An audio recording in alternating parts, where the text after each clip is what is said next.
All right, so the Seattle Seahawks on the road claim a 23-20 victory over the Arizona Cardinals. Seattle is now 3-1 with Sam Darnold at quarterback. This is the Fantasy Sports Boss with another wrap-up video, this time for Thursday Night Football. And you know what? It was a very boring, ho-hum game, really, until the fourth quarter there.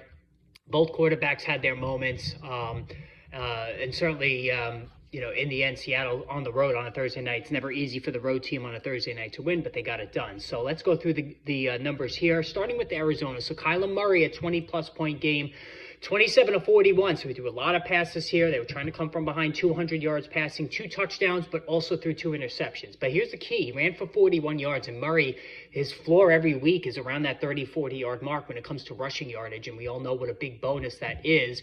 But he's still turnover prone, still struggling at times, throwing into tight windows. But overall, a good game for him here. And Trey McBride led the way, 7 catches for 52 yards. Got 11 targets in this one, but again, didn't score. Marvin Harrison Jr., comeback game, a get-right game for him. 6 catches, 66 yards, and a touchdown. So listen, it's never a question about talent with Marvin Harrison Jr. It's about concentration. The drop last week, of course, was horrible. And perhaps maybe dealing with the expectations being the son of Marvin Harrison Sr. Certainly Brian Thomas and Malik Neighbors have outproduced him so far. But Marvin Harrison Jr., I think he's going to be fine. I don't know if he's ever going to hit that wide receiver 1 mark. He just doesn't have the speed that Thomas and Neighbors have. But he could be a very strong wide receiver, too, the rest of the way. If there's any buy low window, I would even look into it. Now, the big story is Trey Benson taking over for James Conner. And it was a tough script for him. 8 carries for 35 yards, 4.4 a carry. That checks out.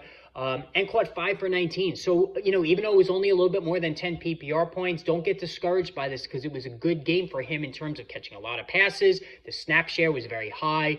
Amari Demercado only got 2 carries behind him. And the average was good. So this, to me, and if there's a buy low window on Benson, I would absolutely take it. I think all the advanced metrics checked out here. For the Seahawks, Sam Darnold, he's getting the job done, right? It's nothing, it's not pretty. It's not Minnesota numbers. He threw 1 touchdown, mistake-free football for the 2nd week in a row. Jackson Smith and Jigba, it looked like it was going to be a complete no-show performance. He went into the fourth quarter with just 1 catch, but then he finished with 4 for 79, got behind the defense for a couple of big gains there. He's kind of cooled off the last 2 weeks after the big first 2 weeks.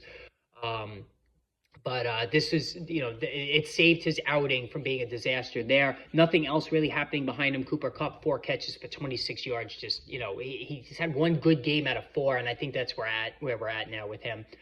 Kenneth Walker.